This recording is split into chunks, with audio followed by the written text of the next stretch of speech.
kaligtasan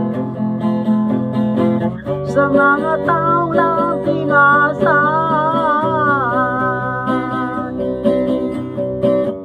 Grabe ng mga kastigo na suklo ng Ginoo sa mga taong bigahing